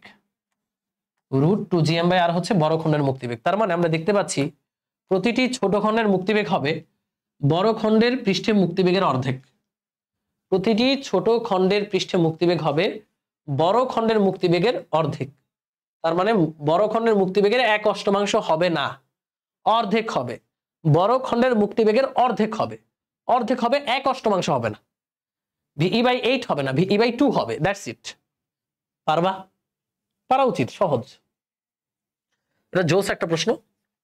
এই প্রশ্নগুলো সচরাচর পরীক্ষায় আসে না, বাট আসলে যেন পারো এই কারণে করাচ্ছি। পৃথিবীর ব্যাস বরাবর একটি টানেলের মধ্যে r/2 গভীরতা থেকে একটি বস্তুকে ন্যূনতম কত বেগে নিক্ষেপ করলে তার পৃথিবীতে ফিরে আসবে না? আমরা তো h উচ্চতার মুক্তিবেগ পড়েছি, এটা হলো h গভীরতার মুক্তিবেগ। এই হচ্ছে আমাদের পৃথিবী, ঠিক আছে? বলছে পৃথিবীর ব্যাস বরাবর একটা টানেল করলাম। দেখো এখানে একটা টানেল করলাম, কি করলাম? একটা টানেল। এই টানেলের গভীরতা কত? এই টানেলের গভীরতা হচ্ছে r/2। এটুকু হচ্ছে r/2। এই r/2 গভীরতা থেকে তুমি একটা বস্তুকে কত বেগে নিক্ষেপ করলে সে পৃথিবীতে ফিরে আসবে না? অর্থাৎ এখান থেকে কত বেগে, এখান থেকে কত বেগে নিক্ষেপ করলে সে পৃথিবীতে মানে অসীমে চলে যাবে। বুঝছো? পৃথিবীতে ফিরে আসবে না মানে কি অসীমে চলে যাবে। তাহলে r/2 গভীরতায় মুক্তিবেগ পড়ো নাই, তুমি পৃষ্ঠে পড়েছো √2gm/r। h উচ্চতায় পড়েছো কত? √2gm/r+h বাট এটা যদি h গভীরতা হয়, যে h গভীরতা, এখানে তো মুক্তিবেগ কত সেটা পড়ো নাই, কেমনে বের করবা? না পড়লেও সমস্যা নাই, তুমি শক্তির সংরক্ষণশীলতা দিয়ে বের করবা। এভাবে লিখবা r/2 গভীরতায় মোট শক্তি, ওই বস্তুর মোট শক্তি সমান অসীমে মোট শক্তি, তাই তো? অসীমে মোট শক্তি, এই ব্যাপারটা যে বুঝছে তার কাছে কোনো কিছুই কঠিন না। তাহলে r/2 গভীরতায় মোট শক্তি কত বলো? যখন r/2 গভীরে আছে, এইখানে তুমি একটা বেগে নিক্ষেপ করতেছো, তার মানে গতিশক্তি আছে 12 mv²। এখন r/2 গভীরে বিভব শক্তি কত? মহাকর্ষীয় বিভব শক্তি কত? অনেকে বলবে ভাইয়া -gmm/r/2। ভাইয়া r/2 গভীরে মহাকর্ষীয় বিভব শক্তি হচ্ছে -gmm/r/2। এটা যারা বলবা তারা গাধা। কেন গাধা? কারণ r/2 গভীরে গেলে পৃথিবীর ভরটা কি চেঞ্জ হয়ে যাচ্ছে না? তাহলে তখন কি এই সূত্র হবে? -gmm/r/2 হবে? হবে না। উপরে উঠলে -gmm/r+h, বাট নিচে নামলে, এখানে পৃথিবীর ভর নিচে নামলে, এখানে যখন নামতেছো তাহলে তুমি এখন এই গোলকটার উপরে আসো, তাহলে এটার ভর কি পুরো পৃথিবীর ভরের সমান? না। তো এখানে এই সূত্রটা হবে না। তাহলে r/2 গভীরতায় মহাকর্ষীয় বিভব শক্তির সূত্র কি? সেটা বিভব থেকে আনবো। হ্যাঁ, গভীরতায় বিভব v সমান w/m। তাহলে w হচ্ছে বিভব শক্তি, w সমান হচ্ছে vm, মনে থাকে জানো, এখান থেকে নিয়ে আসবো। এটা হচ্ছে r/2 গভীরতায় বিভব শক্তি vm। তাহলে বিভব শক্তি হচ্ছে গভীরতার বিভব ইন্টু বস্তুর ভর। অসীমে কোনো মতে পৌঁছালে গতিশক্তি শূন্য, বিভব শক্তিও শূন্য। আমরা লিখতে পারি 12 mv², ওই পাশে নিলে মাইনাস গভীরতার বিভব ইন্টু বস্তুর ভর। এখন ভরগুলো যদি কেটে দাও। এখন গভীরতার বিভবের সূত্র কি তোমরা জানো? এটা r/2 গভীরতায় বিভবের সূত্র কি? r/2 গভীরতা মানে কেন্দ্র থেকে কত উচ্চতা? r/2 উচ্চতাই তো, নাকি? কেন্দ্র থেকে দূরত্ব কত? r/2 গভীরতা মানে এই পয়েন্টের কেন্দ্র থেকে দূরত্ব কত? r/2। তো কেন্দ্র থেকে r/2 দূরত্বে বিভবের সূত্র কি? অভ্যন্তরে বিভবের সূত্র, এই যে মাইনাস তো আছেই, অভ্যন্তরে বিভবের সূত্র ছিল মাইনাস, মনে করে দেখো, gm/2r³ 3r² মাইনাস কেন্দ্র থেকে দূরত্বের স্কয়ার। এখানে কেন্দ্র r/2 গভীরতা মানে কেন্দ্র থেকেও দূরত্ব r/2, তাহলে কেন্দ্র থেকে দূরত্ব হচ্ছে r/2, স্কয়ার করলে হবে r²/4। এটা বুঝছো? সূত্র মুখস্থ রাখতে বলছিলাম, অভ্যন্তরে বিভবের সূত্র -gm/2r³ 3r² - r²। 3r² minus small আর ছিল, স্মল আর কোনটা? কেন্দ্র থেকে দূরত্ব, কেন্দ্র থেকে দূরত্ব কিন্তু r/2ই হবে। তাহলে আলটিমেটলি এটা হবে ve²/2, আর এই পাশে কি হচ্ছে? মাইনাসে মাইনাসে প্লাস 3r² - r²/4 মানে 11 3 4 12, 11/4 r² কাটা, তাহলে এটা আসবে 11/8 r² কাটা গেলে gm/r, মাইনাসে মাইনাসে প্লাস, এটাই তো আসবে। মাইনাসে মাইনাসে প্লাস 11 r²/4, তাহলে 4 দুগুণে 8, 11/8 gm/r। ঠিক আছে, এখান থেকে ভিই এর মানটা বের করবো। দেখো এটা কত সুন্দরভাবে ভিই বের করা যায়। বা ভিই সমান হচ্ছে এই 2 উপরে গুণ দিয়ে দাও, এখানে হবে 11/8 আর এখানে হবে 2gm/r পুরোটার উপর রুট। এখন দেখো রুট ওভার অফ 2gm/r মানে কি? পৃষ্ঠের মুক্তিবেগ। রুট ওভার অফ 2gm/r মানে কি? পৃষ্ঠের মুক্তিবেগ। তাহলে আমরা লিখতে পারি, এটা ভিই দেওয়া ভুল হয়েছে, এটার নাম দাও ভিই প্রাইম, ভিই প্রাইম, ভিই প্রাইম, ভিই প্রাইম। তাহলে আমরা ফাইনালি কি পাচ্ছি? আমরা ফাইনালি ভিই প্রাইমটা পাচ্ছি রুট ওভার অফ 11/8 ইন্টু পৃষ্ঠের মুক্তিবেগ। যে রুট ওভার অফ 2gm/r মানে কি? পৃষ্ঠের মুক্তিবেগ ভিই। তাহলে এটা হলো r/2 গভীরতায় মুক্তিবেগ। মানটা যদি বের করো রুট ওভার অফ 11/8 ইন্টু পৃষ্ঠের মুক্তিবেগ কত? 11.2। দেখো সবার সাথে অ্যান্সার মিলছে কিনা? 13.13 13.13 কিলোমিটার পার সেকেন্ড হবে অ্যান্সার। তাহলে r/2 গভীরতায় মুক্তিবেগের মান হবে 13.13 কিলোমিটার পার সেকেন্ড। বুঝছো ভাইয়া? একদমই সহজ। r/2 গভীরতায় তুমি গতিশক্তি দিচ্ছ আর বিভব শক্তি হচ্ছে ভিএম। ভাইয়া গভীরতার বিভব শক্তি হচ্ছে ভিএম, উচ্চতাতেও ভিএমই হয়, কিন্তু উচ্চতায় ভিএম মানে হচ্ছে যে -gmm/r+h বা r এটু। তো গভীরতায় বিভব ইন্টু এম। বিভবের সূত্র কি? গভীরতার বিভবের সূত্র হচ্ছে এটা। এম তো কাটাই চলে যাবে, তার মানে সোজা 7টা শর্টকাট হচ্ছে এটাই, যে এই লাইনটা দেখো, গভীরতায় মুক্তিবেগ এর স্কয়ার/2 সমান হচ্ছে গভীরতার বিভবের মাইনাস মান। এটাই তো আসতেছে, গভীরতায় মুক্তিবেগের স্কয়ার/2 গভীরতায় বিভবের মাইনাস মান। এই যে গভীরতার, এই যে শর্টকাটটা মনে রাখবা, গভীরতার, বা এখান থেকে আমরা এভাবে মনে রাখতে পারি, এটাই মনে রেখো, গভীরতায় মুক্তিবেগের স্কয়ার/2 সমান হচ্ছে গভীরতায় বিভবের মাইনাস। তাহলে আমি যদি বলি কেন্দ্রে বিভব কত? পৃথিবীর কেন্দ্রে মুক্তিবেগ, কেন্দ্রে, তাহলে কেন্দ্র কি? অভ্যন্তরে। তাহলে কেন্দ্রে মুক্তিবেগ এর স্কয়ার/2 সমান হচ্ছে কেন্দ্রে বিভবের মাইনাস মান। তাহলে কেন্দ্রে বিভব কত বলো? তোমরা জানো কেন্দ্রে বিভব হচ্ছে -3/2 gm/r, -3/2 gm/r। এটা হচ্ছে কেন্দ্রে বিভবের সূত্র। -7 প্লাস, তাহলে ভিই প্রাইম সমান হচ্ছে 3/2 রুট ওভার অফ 3/2, এই 2 গুণ হয়ে যাবে 2gm/r। 2gm/r মানে কি? কোথাকার মুক্তিবেগ? রুট ওভার অফ 2gm/r মানে পৃষ্ঠের মুক্তিবেগ। তাহলে √3/2 ভিই। এটা হচ্ছে পৃথিবীর কেন্দ্রে, কেন্দ্র থেকে কোনো বস্তুকে যদি অসীমে পাঠাতে চাও তাহলে এই বেগে নিক্ষেপ করতে হবে। আশা করি এই ব্যাপারটা বুঝতে পারছো। এটা শক্তির সংরক্ষণশীলতা দিয়ে আমরা করলাম, খুব সুন্দর একটা প্রশ্ন। এবার আরো কিছু সুন্দর কোয়েশ্চেন আমরা দেখব। দেখো এটা একটা সুন্দর প্রশ্ন। একটি বস্তু অসীম থেকে পৃথিবীতে আপতিত হচ্ছে, বস্তুটি পৃথিবীকে স্পর্শ করার মুহূর্তে বেগ কত? এই হচ্ছে পৃথিবী, এই হচ্ছে পৃথিবী। তো অসীম থেকে কোনো বস্তু এবার পৃথিবীতে আসতেছে, স্পর্শ করার মুহূর্তে এখানে বেগটা কত হবে? তো আমরা জানি অসীমের শক্তি কত? গতিশক্তি 0, বিভব শক্তি 0, কারণ অসীম থেকে চলা শুরু হয়েছে মাত্র। তাহলে আদিবেগ 0, বিভব শক্তি 0, সমান পৃথিবী পৃষ্ঠে আসলে বিভব শক্তি হবে -gmm/r আর গতিশক্তি হচ্ছে 12 mv²। যে বেগে আঘাত করবে সেটা হচ্ছে ভি। কাটাকাটি করলে এখানে আসবে √2gm/r, মানে অসীম থেকে আসলে ওই মুক্তি বেগেই আঘাত করবে। অসীম থেকে কোনো বস্তু যদি পৃথিবীতে আছড়ে পড়ে মুক্তি বেগেই আঘাত করবে। শেষ। পরের প্রশ্ন, খুব সুন্দর জোস একটা প্রশ্ন। পৃথিবী পৃষ্ঠ থেকে কোনো বস্তুকে মুক্তি বেগে দ্বিগুণ বেগে মারছি। ভাই আমরা জানি পৃথিবী পৃষ্ঠ থেকে কোনো বস্তুকে ন্যূনতম বেগে মারলে, ন্যূনতম মুক্তি বেগে মারলে অসীমে গিয়ে তার বেগ হয়ে যাবে 0, অসীমে গিয়ে তার বেগ 0। বাট আমরা যদি মুক্তি বেগের ডাবল বেগে মারি তাহলে অসীমে গিয়ে তার বেগ 0 হবে না। দেখো ন্যূনতম যদি 11.2 কিলোমিটার পার সেকেন্ড বেগে নিক্ষেপ করো তাহলে অসীমে গিয়ে সে থেমে যাবে, তাই না? বাট আমরা যদি মুক্তি বেগের ডাবল বেগে মারি তাহলে অবশ্যই সে অসীমে গিয়ে থামবে না, অসীমে গিয়ে তার একটা বেগ থাকবে।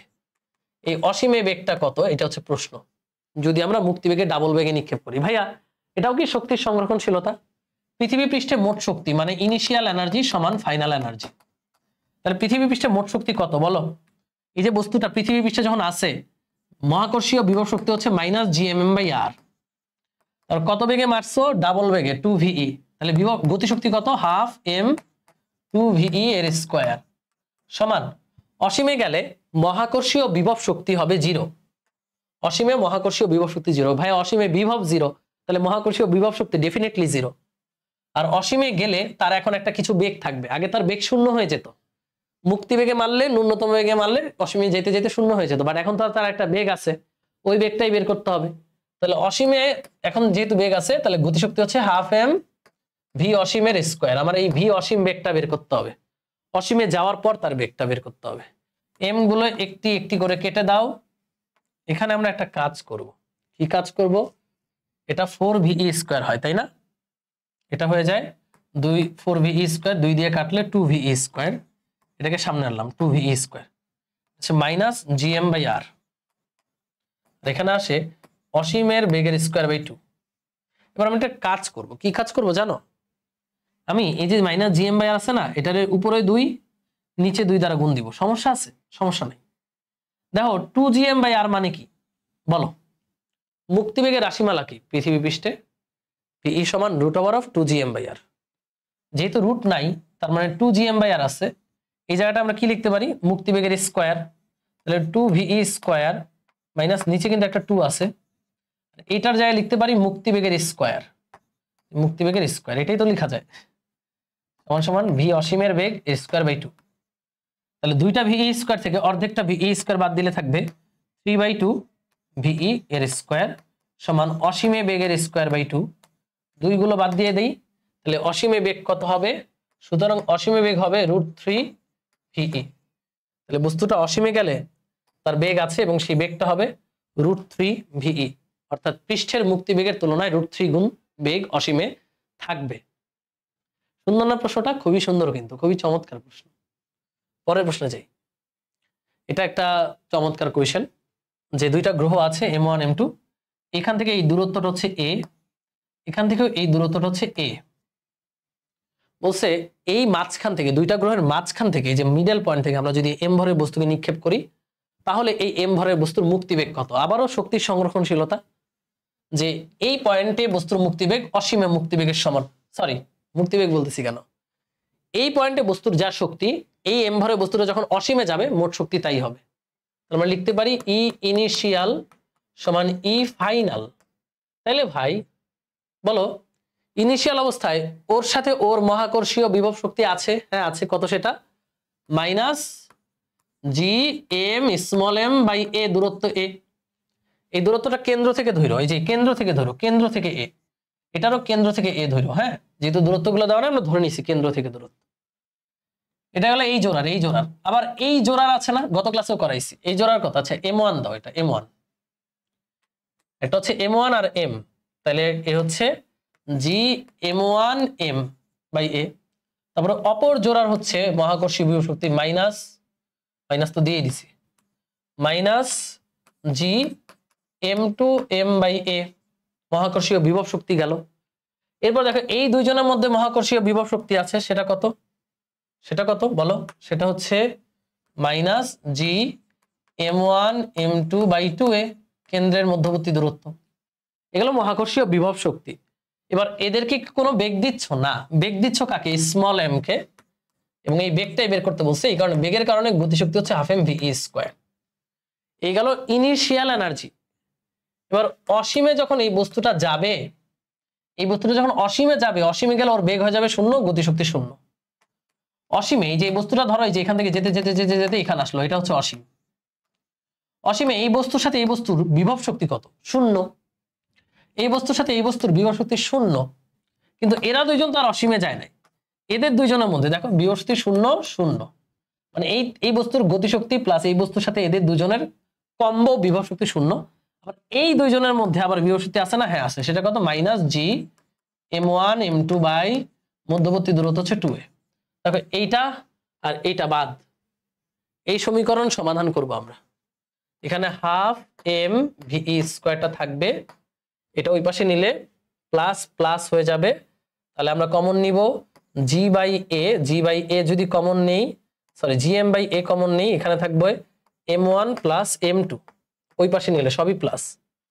m যদি বাদ দিয়ে দেই তাহলে VE এর মান আসবে 2 গুণ হয়ে যাবে √2G বাই a, 2GM ছিল এখানে GM1 plus M2 by a, এ হচ্ছে একটার কেন্দ্র থেকে বস্তুর দূরত্ব শেষ। তাহলে এই বেগে নিক্ষেপ করতে হবে, অর্থাৎ দুইটা গ্রহের মাঝখান থেকে কোনো বস্তুকে যদি মুক্তি বেগে নিক্ষেপ করতে চাও তাহলে এই বেগে নিক্ষেপ করতে হবে। সুন্দর না অঙ্কটা? এই অঙ্কটা খুব সুন্দর কনসেপচুয়াল, শক্তির সংরক্ষণশীলতা দিয়ে করতে পারবো। পরের প্রশ্নে যাই। এটা তোমাদের HW থাকবে। দেখো সূর্য এখানে আছে, কোন বস্তুকে তুমি এখান থেকে নিক্ষেপ করতেছো, বুঝছো? তাহলে এখানে বস্তুর মুক্তিবেগ কত হবে? এটা আইআইটিতে আসছিল, যেহেতু সূর্যের কথা বলে দিছে তাহলে সূর্যকে কনসিডারেশনে ধরতে হবে। দেখো এখানেও সেম ওইটার মতোই, যে এই বস্তু পৃথিবীর মাঝে মহাকর্ষীয় বিভব শক্তি, এই বস্তু সূর্যের মাঝে মহাকর্ষীয় বিভব শক্তি, প্লাস এই বস্তুর গতিশক্তি, এটা হচ্ছে আদি শক্তি মোট। আর ফাইনালি এই বস্তুটা অসীমে গেলে, এই বস্তুটা যদি অসীমে আসে, এর সাথে পৃথিবীর বিভব শক্তি শূন্য, এর সাথে এটার বিভব শক্তি শূন্য, জাস্ট এই দুজনের বিভব শক্তি বাইচা থাকবে, আর এটার গতিশক্তি শূন্য, সব শূন্য, মুক্তিবেগের মান বের করে ফেলবা। এটা তোমাদের HW রইল। দূরত্বগুলো দিয়ে দিই। এই যে এটার কেন্দ্র থেকে এই সূর্যের কেন্দ্রের দূরত্ব হচ্ছে 1.5, 10 টু দি পাওয়ার কত 11 মিটার মনে হয়, জানি না, নট শিওর, ভুলে গেছি। 15 metre, 10 to the power 15 metre, তাই না? সূর্যের ভর জানো, সূর্যের ভর হচ্ছে 2 into 10 to the power 30 KG, আর পৃথিবীর ভর হচ্ছে 6 into 10 to the power 24 KG. পৃথিবীর ব্যাসার্ধ জানো, সবই জানো, অঙ্কটা করে ফেলবা, HW করার চেষ্টা করবা, না পারলেও সমস্যা নাই। তো এর মাধ্যমে আমাদের মুক্তিবেগ শেষ। তো এখন আমরা একটা ছোট্ট টপিক পড়বো, যার নাম হচ্ছে কৃত্রিম উপগ্রহ, স্যাটেলাইট। এই ছোট টপিক পড়লে আমাদের এই অধ্যায়টা প্রায় শেষ। এরপরে ক্যাপলারের সূত্রগুলো থাকবে, ক্যাপলারের সূত্র এবং সিকিউ মিলে আমি আরেকটা ক্লাস দিব, ঠিক আছে? তো কৃত্রিম উপগ্রহ, ভাইয়া কৃত্রিম উপগ্রহ তো সবাই পারি। এটা কৃত্রিম উপগ্রহের কয়েকটা সূত্র আছে। দেখো ভাই, কৃত্রিম উপগ্রহ কি? এই যে পৃথিবী, এই পৃথিবীর উপরে মানে পৃথিবীর ছাদে, পৃথিবীর কেন্দ্র থেকে একটা নির্দিষ্ট দূরত্বে, এই দূরত্বটা হচ্ছে ব্যাসার্ধ প্লাস উচ্চতা মানে r+h, এখানে আমাদের একটা নির্দিষ্ট বেগে স্যাটেলাইট গুলো এভাবে আবর্তন করে, তাই না? আমাদের মূলত এই স্যাটেলাইট গুলোর বেগ জানতে হবে, উচ্চতা জানতে হবে, পর্যায়কাল জানতে হবে, তিনটা জিনিস। দেখো কত সহজ ভাইয়া, এই স্যাটেলাইটটার ভর মনে করো m, এটা পৃথিবীকে প্রদক্ষিণ করতেছে, তাই না? তাহলে প্রদক্ষিণ করলে অবশ্যই স্যাটেলাইটের উপর এদিকে কেন্দ্রমুখী বল থাকতে হবে। তাহলে আমরা লিখি স্যাটেলাইটের কেন্দ্রমুখী বল, স্যাটেলাইটের উপর কেন্দ্রমুখী বল, যেহেতু পৃথিবীকে কেন্দ্র করে ঘুরে, কেন্দ্রমুখী বল ঘোরা, কেউ ঘুরতেছে মানেই কি আছে? কেন্দ্রমুখী বল আছে। তাহলে স্যাটেলাইটের উপরে কেন্দ্রমুখী বল হচ্ছে, এই কেন্দ্রমুখী বলের যোগান কে দেয়? পৃথিবী আর স্যাটেলাইটের মধ্যে যে মহাকর্ষ বল সেটা, তাই না? এই কেন্দ্রমুখী বলের যোগান কে দেয়? পৃথিবী ও উপগ্রহের মহাকর্ষ বল, উপগ্রহের মহাকর্ষ বল। আবারও বোঝো, কোন বস্তু বৃত্তাকার মধ্যে ঘুরতে হলে কি লাগবে? কেন্দ্রমুখী বল লাগবে। এটা আমরা অনেক আগেই পড়াইছি, প্রথম ক্লাসেই পড়াইছি। তো এখানে স্যাটেলাইট যেহেতু পৃথিবীকে কেন্দ্র করে ঘুরে, তাহলে স্যাটেলাইটের কি লাগবে? কেন্দ্রমুখী বল লাগবে। এটা কোত্থেকে আসবে? স্যাটেলাইট আর পৃথিবীর মাঝে যে মহাকর্ষ বল আছে ওইখান থেকে আসবে। তাহলে এখানে স্যাটেলাইটের কেন্দ্রমুখী বল কত? কেন্দ্রমুখী বলের সূত্র হচ্ছে যে ঘোরে তার ভর মানে m, ওর বেগ স্কয়ার ডিভাইডেড বাই ব্যাসার্ধ, কত ব্যাসার্ধে ঘুরছে এখান থেকে এই পর্যন্ত, r+h। এই কেন্দ্রমুখী বলটা কোত্থেকে আসে? স্যাটেলাইট আর পৃথিবীর মাঝে যে অভিকর্ষ বলটা আছে সেখান থেকে। তো জি পৃথিবীর ভর, স্যাটেলাইটের ভর mm বাই দূরত্ব এর স্কয়ার, এখান থেকে আসে। এই mm কাটা দিলে তুমি স্যাটেলাইটের বেগের সূত্র পেয়ে যাবা। স্যাটেলাইটের বেগ হচ্ছে √gm/r+h। অনেকে এটা মুক্তিবেগের সাথে পেঁচায় ফেলে, না, মুক্তিবেগ কিন্তু স্যাটেলাইটের বেগের √2 গুণ, মুক্তিবেগ এখানে 2 ছিল। তাহলে মনে রাখবা, মুক্তিবেগ কিন্তু, এই যে মুক্তিবেগ কিন্তু স্যাটেলাইটের বেগকে √2 দ্বারা গুণ দিলে মুক্তিবেগ পাবো। তাহলে আমরা বলতে পারি স্যাটেলাইটের বেগ হচ্ছে মুক্তিবেগের বেগ বাই √2। এই কারণে তখন আমি এই বেগটাকে স্পেশাল বেগ বলতেছিলাম। v/√2 হচ্ছে স্যাটেলাইটের বেগ, বুঝছো তো? এই যে স্যাটেলাইটের বেগের সূত্র বুঝছো তো? আমাদের কৃত্রিম উপগ্রহের বেগের সূত্র হচ্ছে এটা √gm/r+h। তো আমরা জানি এই যে এটাকে যদি √2 দ্বারা গুণ দাও তাহলে মুক্তিবেগ পাবা। তাহলে নরমালি স্যাটেলাইটের বেগ হচ্ছে v/√2, মুক্তিবেগকে √2 দ্বারা ভাগ করলে স্যাটেলাইটের বেগ পাওয়া যায়, যেটার মান আর কি অনেকটা 7.88 এর কাছাকাছি আসে, 7.88 কিলোমিটার পার সেকেন্ডের কাছাকাছি। ওকে, তো স্যাটেলাইটের বেগের সূত্রটা কি পাইলাম? স্যাটেলাইটের বেগের সূত্র আমরা পাইলাম v = √gm/r+h। যদি কখনো বলে স্যাটেলাইট পৃথিবীর কাছাকাছি আছে, কেয়ারফুলি শুনবা, স্যাটেলাইটটা পৃথিবীর কাছাকাছি আছে, তখন h এর মানটা 0 ধরা হয়। h দেয়া থাকলে তো ভালো, না দেয়া থাকলে 0 ধরে √gm/r, মনে থাকবে? মনে ধরো ভাই তাহলে তো পৃষ্ঠে না, পৃষ্ঠে না, যদি বলে কাছাকাছি তখন এইচ এর মানটা আর এর তুলনায় ক্ষুদ্র ধরে বাদ দেওয়া হয়। আর এইচ দেওয়া থাকলে বসাই দিবা, নো প্রবলেম। স্যাটেলাইটের বেগ গেল, উপগ্রহের বেগ, বেগের সূত্র এটা।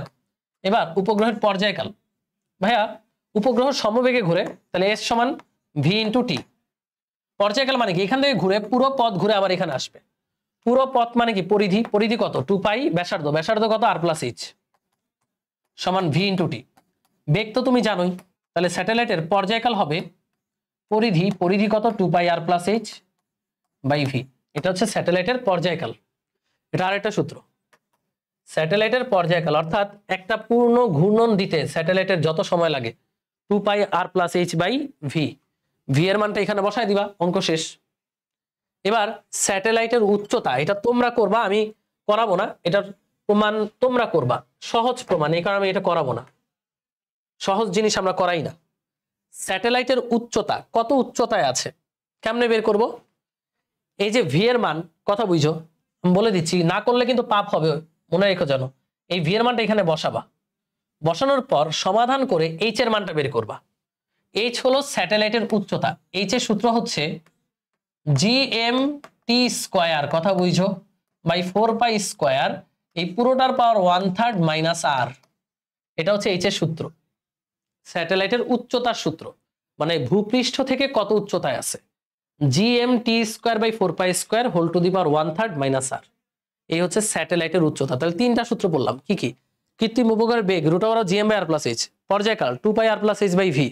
তো ভি বের করে পর্যায়কাল বের করতে হয়, আর উচ্চতা root over of, sorry root নাই, উচ্চতা হচ্ছে GMT square by 4 pi square 1/3 minus R. ঠাডা মুখস্থ, সূত্রটা এমন যে ঠোঁটের আগে লাগা থাকে, GMT square divided by 4 pi square 1/3 minus R. Okay, so তিনটা সূত্র গেল কৃত্রিম উপগ্রহের। এবার এই গুরুত্বপূর্ণ জিনিস, এটা উপগ্রহের শক্তি, এটা অনেকে মিস করে যায়, বাট দেখো জিনিসটা খুব গুরুত্বপূর্ণ, খুবই মানে খুবই। এই দেখো পৃথিবী, পৃথিবীর কেন্দ্র থেকে আর প্লাস এইচ উচ্চতায় এখানে একটা উপগ্রহ আছে এম। আমরা এই উপগ্রহটা একটা বেগে আছে, তো আমরা উপগ্রহের শক্তিটা বের করতে চাই। ভি বেগে ঘুরতেছে, তাহলে উপগ্রহের শক্তি কত? যেহেতু বেগে ঘুরতেছে, তাহলে উপগ্রহের প্রথমত আছে গতিশক্তি, একটু লিখো, উপগ্রহের গতি শক্তি। উপগ্রহের গতিশক্তি হচ্ছে ইকে, ইকে সমান লিখতে পারবো half M V square. Half M হচ্ছে উপগ্রহের ভর, আর উপগ্রহের বেগের সূত্র অলরেডি তুমি জানো, root over of GM by R plus H. Root over of GM by R plus H, এটা হচ্ছে বেগ, এর আবার করতে হবে স্কয়ার, স্কয়ার রুটে কাটা চলে গেলে আমরা উপগ্রহের গতিশক্তি পাবো GMm, GMm 2 into R plus H. এটা কি উপগ্রহের গতিশক্তি, মুখস্থ করার দরকার আছে? আমাকে যদি কেউ ডিরেক্টলি বলে যে উপগ্রহের গতিশক্তি কত বলতো, সূত্র বলতো, আমি ডিরেক্টলি মনে করতে পারবো না, but half M V square V এর সূত্র বসে আমি ইজিলি মনে করতে পারবো, 1 মিনিট 30 সেকেন্ড এক্সট্রা টাইম লাগবে। G M M by 2 into R plus H. আর যাদের মুখস্থ বিদ্যা ভালো, ঠাড়া মুখস্থ করো, উপগ্রহের গতিশক্তি উপগ্রহের গতিশক্তি GMM by 2 into R plus H, GMM by 2 into R plus H, শেষ। এবার উপগ্রহের বিভব শক্তি, মহাকর্ষীয় বিভব শক্তি, এটা আরো সহজ। উপগ্রহের যদি বলো উপগ্রহের বিভব শক্তি এমজিএইচ হবে, এইচ কি স্বল্প উচ্চতা? না, এখানে উপগ্রহের বিভব শক্তি এমজিএইচ হবে না। এটা আমরা আজ থেকে আরো 2 ক্লাস আগেই ব্যাখ্যা করছিলাম, স্বল্প উচ্চতার জন্য এমজিএইচ, এখানে এমজিএইচ বলা যাবে না। উপগ্রহের বিভব শক্তি হবে এখানে কি ভাইয়া, বিভব শক্তি ইপি, সেটা হবে মাইনাস জি পৃথিবীর ভর, উপগ্রহের ভর, পৃথিবীর কেন্দ্র থেকে উপগ্রহের দূরত্ব কত, সেটা আর প্লাস এইচ, শেষ, মানে minus GMm by R plus H. এটা হচ্ছে উপগ্রহের বিভব শক্তি, তাই না? Minus GMm by R plus H. বা বলতে পারো ভাইয়া বিভব শক্তি সমান উপগ্রহের বিভব, এই যেভাবে বলতে পারো বিভব ইন্টু উপগ্রহের ভর, হ্যাঁ লেখা যায়। তো এইচ উচ্চতায় বিভবের সূত্র কি, কেন্দ্র থেকে আর প্লাস এইচ, তাহলে minus GM by R plus H, এটা হচ্ছে বিভব, সাথে এম আছে, এই তো উপগ্রহের বিভব শক্তি minus GMm by R plus H. Okay, উপগ্রহের বিভব শক্তি minus GMm by R plus H. এতদিন যাবত যে বিভব শক্তি পড়ছো minus GMm by R plus H. তাইলে উপগ্রহের মোট শক্তি কত বলো? উপগ্রহের মোট শক্তি, টোটাল এনার্জি, সেটা হচ্ছে ইকে এবং ইপি কে যোগ করে দিব। ইকে কত, GMM by 2 R plus H, এটা নিজেই মাইনাস, তাহলে মাইনাস হয়ে যাবে gmm/r+h। ব্যাপারটা বুঝছো? এই বিয়োগটা অনেকে বুঝে না, এত বলদের বলদ এটা বুঝে না। দেখো ভাই এখানে 2 মানে 2 দ্বারা গুণ না, এটা নিচে 2 আছে, তার মানে এটা হাফ। ব্যাপারটা একটু বুঝো, এখানে আছে হাফ gmm/r+h, মানে অর্ধেকটা gmm/r+h, আর এখানে আছে 1 gmm/r+h। তা হাফ আমরা কি gmm/r+h কমন নিতে পারবো না? এক্স্যাক্টলি পারবো। আমরা যদি gmm/r+h কমন নিই, এখানে থাকবে হাফ -1, হাফ -1 মানে হাফ, মাইনাস হাফ, হাফ -1 মানে মাইনাস হাফ, তাহলে মাইনাস হাফ মানে উপরে 1 দাও, দরকার নেই, এখানে 2 দাও, gmm/r+h। এটা হচ্ছে উপগ্রহের মোট শক্তি। অনেকটা দেখতে এটার মতো, বাট ওটার সাথে এটার বিশাল একটা পার্থক্য আছে, এখানে মাইনাস নয়, এটা মাইনাস। আমরা বলতে পারি উপগ্রহের যে মোট শক্তি, মাইনাস বাদ দিলে ইকে, তাহলে উপগ্রহের মোট শক্তিটা হচ্ছে গতিশক্তির নেগেটিভ মানের সমান। উপগ্রহের মোট শক্তি হচ্ছে, এটা পরীক্ষায় আসবে, টোটাল এনার্জি হচ্ছে গতিশক্তির নেগেটিভ মানের সমান, বুঝছো তো? আবার দেখো -gmm/2 × r+h, gmm/2 × r+h, তাহলে গতিশক্তির সাথে মোট শক্তির ফারাক হচ্ছে একটা মাইনাস, মাইনাসটা রাইখা এখানে গতিশক্তি বসাই দিলাম, তাহলে বুঝলাম গতিশক্তিকে নেগেটিভ করলেই উপগ্রহের মোট শক্তি পাওয়া যায়। আবার দেখো ইপির সাথে একটা জিনিস দেখাইতে পারি, এগুলা ভাই মুখস্থ আমাকে ধরলে আমি কখনোই পারবো না, এইভাবে করতে হবে। তাহলে গতিশক্তি হচ্ছে gmm/2 × r+h, বিভব শক্তি হচ্ছে -gmm/r+h, আর মোট শক্তি হচ্ছে -gmm/2 × r+h, নেগেটিভ। অ্যাট্রাকটিভ ফিল্ডের এনার্জি তো, তাই নেগেটিভ। ওকে, এরপর দুইটা সংজ্ঞা, ভূস্থির উপগ্রহ, মেরু বা পোলার উপগ্রহ, এরপর কিছু অঙ্ক করবো, তাইলে শেষ আমাদের আজকে লেকচার। ওকে, সো ইফতারের আগে রেকর্ড করতেছি, ইফতারের সময় প্রায় হয়ে যাচ্ছে। ভূস্থির উপগ্রহটা কি? তো ভূস্থির উপগ্রহ, ভূস্থির মানে পৃথিবীর সাপেক্ষে স্থির। দেখো আবার আমরা পৃথিবীটা অঙ্কন করি। পৃথিবী তোমরা জানো নিজ অক্ষের সাপেক্ষে 24 ঘন্টা একবার ঘোরে, তাই না? পৃথিবীর যে নিরক্ষরেখা, এই যে নিরক্ষরেখা, এই নিরক্ষরেখা আমরা যদি একটা তল কল্পনা, নিরক্ষ তলের উপর আমরা যদি একটা কি বলে এটাকে, কক্ষপথ কল্পনা করি, এই কক্ষপথে একটা উপগ্রহ থাকে, এই মনে করো সেই উপগ্রহ, এই উপগ্রহটা পৃথিবীর সাথে সাথে ঘোরে। দেখো এই যে আমার হাত পৃথিবী, আর কলমটা উপগ্রহ, হাতও ঘুরতেছে, কলমটাও ঘুরতেছে, তাহলে হাতের সাপেক্ষে কলমটা কি স্থির, মানে বোঝানো হচ্ছে যে পৃথিবী যেই কৌণিক বেগে ঘুরে, উপগ্রহটাও, মানে পৃথিবীর পর্যায়কাল যা, এই উপগ্রহের পর্যায়কালটাও কি ভাইয়া তাই। তার মানে পৃথিবীর পর্যায়কাল 24 আওয়ার, এই উপগ্রহের পর্যায়কালও কত, 24 আওয়ার। এই কারণে এই উপগ্রহটাকে পৃথিবী থেকে যদি পর্যবেক্ষণ করা যায়, তাহলে বোঝা যাবে যে পৃথিবীর সাপেক্ষে জিনিসটা স্থির আছে, এটাকে বলা হয় ভূস্থির উপগ্রহ। তাহলে যদি প্রশ্ন আসে যে ভূস্থির উপগ্রহ এর পর্যায়কাল কত, ঠাডা মুখস্থ 24 ঘন্টা। আর এই যে কক্ষপথটা, এই কক্ষপথে এই উপগ্রহটা কি পৃথিবীর সাপেক্ষে স্থির, এই কারণে এই কক্ষপথটাকে বলা হয় পার্কিং কক্ষপথ। পার্কিং কক্ষপথ মানে, পার্কিং মানে কি, স্থির আছে।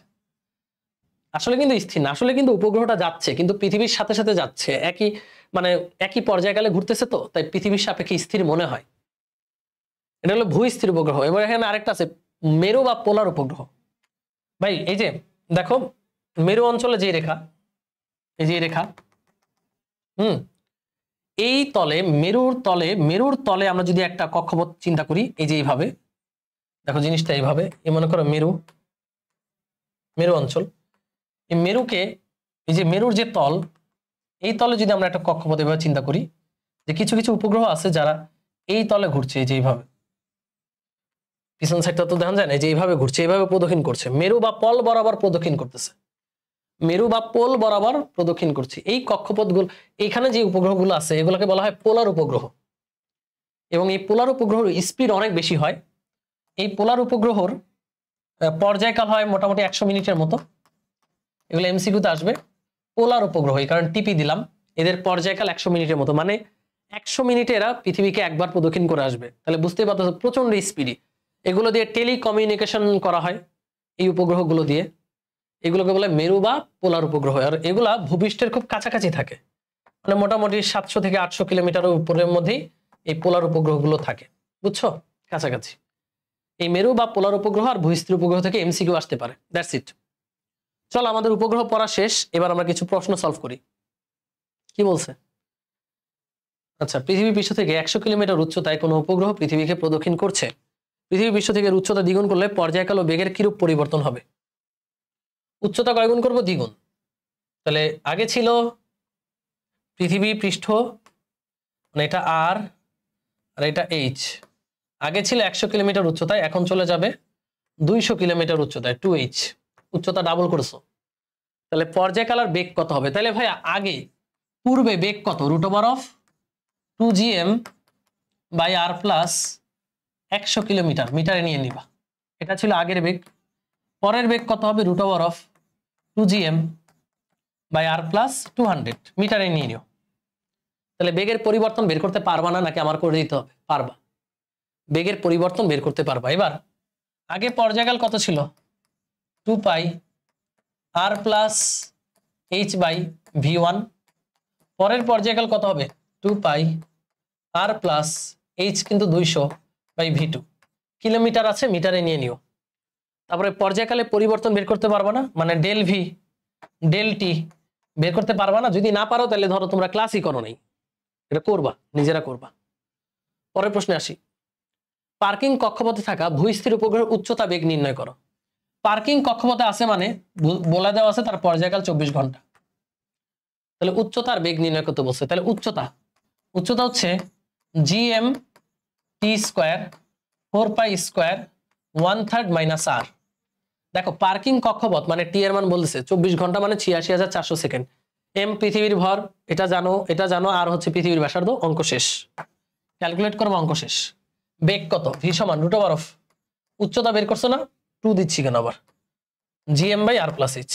অঙ্ক শেষ, মান বসাবাই, h বের করে h এর মান বসাই দেবো, অঙ্ক শেষ।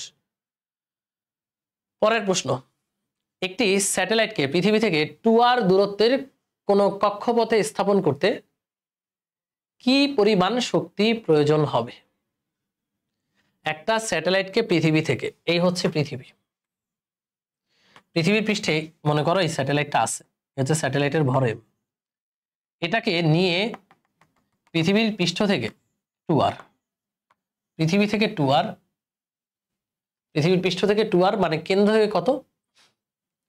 কেন্দ্র থেকে কিন্তু 3r, এই যে r প্লাস 2r, মানে এখানে আমি স্যাটেলাইটটাকে স্থাপন করতে কি পরিমাণ শক্তির প্রয়োজন হবে।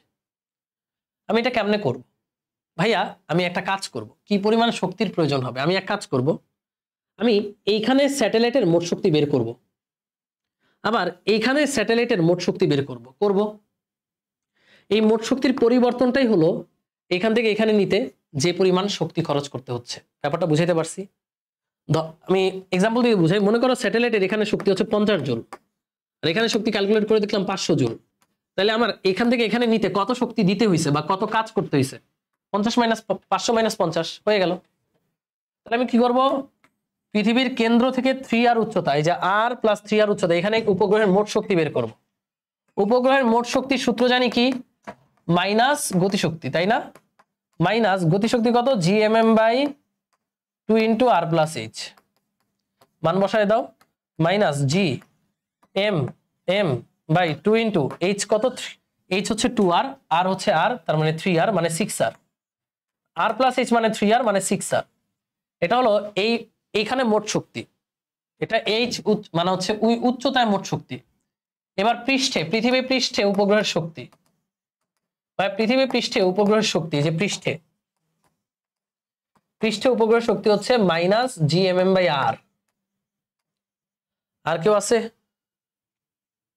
পৃথিবী পৃষ্ঠে উপগ্রহের শক্তি কত? Minus gmm by r।